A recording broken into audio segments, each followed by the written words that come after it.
Welcome to WorldWise Studio, where the world's biggest ideas become surprisingly simple. All right, let's jump right into this explainer. We're looking at what I like to call an incredible geographic paradox. Think about the traditional ingredients a nation usually needs to build immense wealth.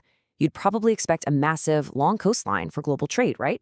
Or maybe huge reserves of oil, gas, or gold buried beneath the ground. Perhaps vast, flat farmlands to feed a booming population. Well, Switzerland lacks literally every single one of those traditional resources. It is trapped right dead in the middle of Europe, completely landlocked, and covered almost entirely by jagged mountains. Seriously, think about it. How does a country with such massive geographic disadvantages become the absolute richest on Earth when you look at median wealth per adult? It's wild, because it actually wasn't always this way.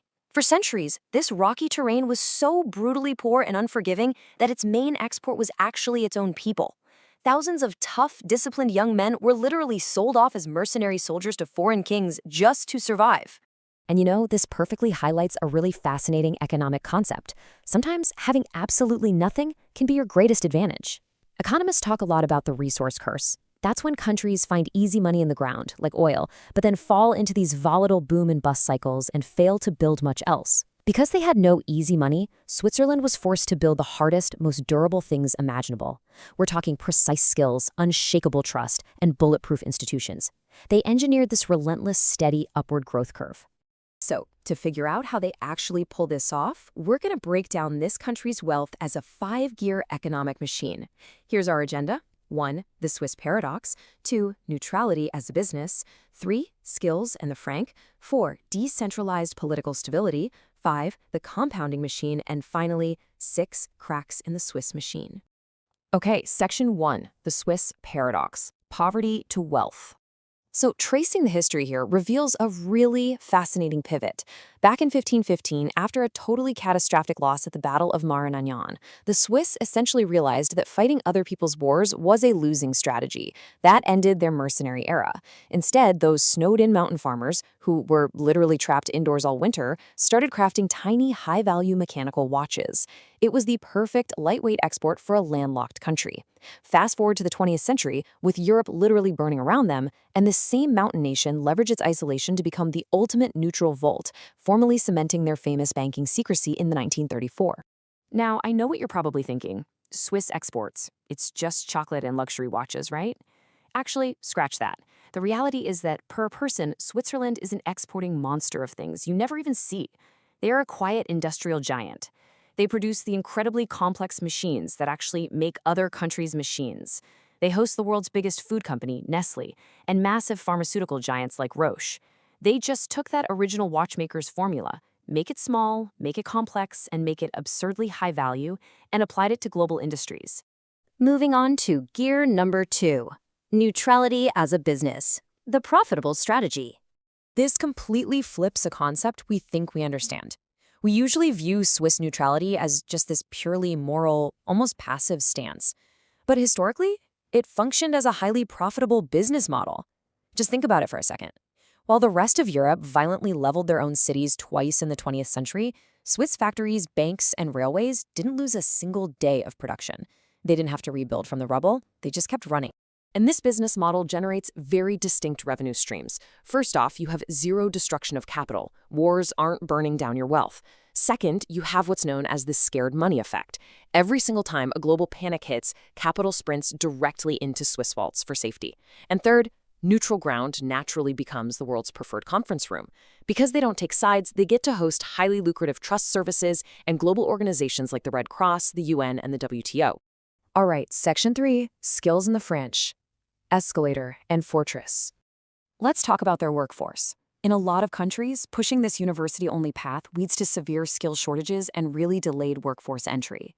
The Swiss took a completely different route with their apprenticeship escalator. Get this, around 2/3 of their teenagers skip the traditional academic path entirely and jump straight into paid apprenticeships, working inside real companies. It keeps youth unemployment incredibly low and industrializes a deep respect for craft. In Switzerland, it's totally normal for the CEO of a major bank or an industrial giant to have started their career as a teenage apprentice. Now combine that incredibly skilled workforce with a shocking number. 95% That is the massive amount of purchasing power that most major global currencies have lost since 1914.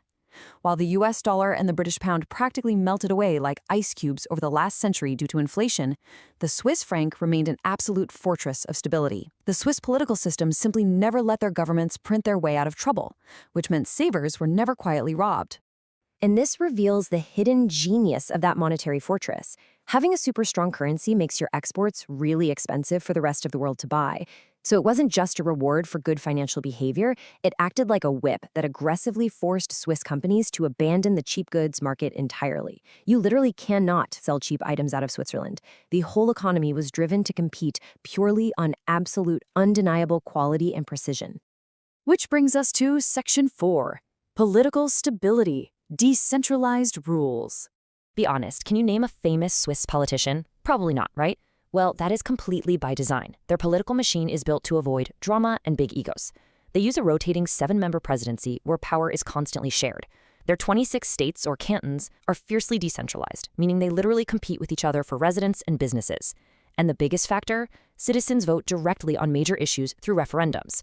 Yes, it makes policy changes incredibly slow, but slow means beautifully, predictably stable.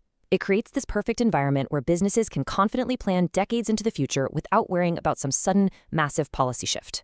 Next up, gear number 5, the compounding machine, uninterrupted time. This right here is the ultimate secret that ties it all together.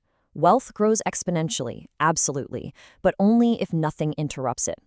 While almost every other nation's history is full of wars, revolutions, and hyperinflations that hit the brutal economic reset button, Switzerland's timeline is completely clean.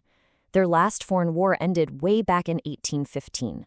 Through World War I, through World War II, their line never broke.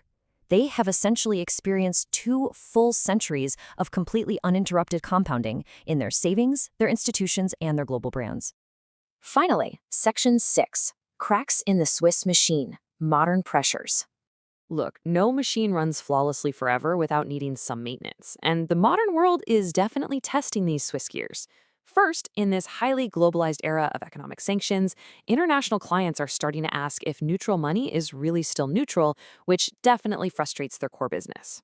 Second, you have the shocking 2023 collapse of the 167-year-old Credit Suisse. Having to be swallowed up in a frantic emergency rescue by UBS put a very visible dent in their legendary banking trust. Mix that with spectacularly high domestic costs and a really tense, complicated dependence on their massive neighbor, the EU, and you can see real cracks starting to form.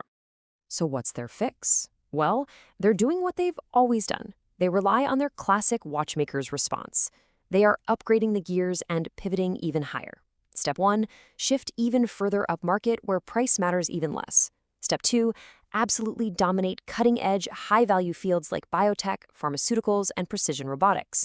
And Step 3, quietly transform from traditional banking vaults into the new global hub for crypto and fintech, basically aiming to capture that entirely new wave of scared global wealth.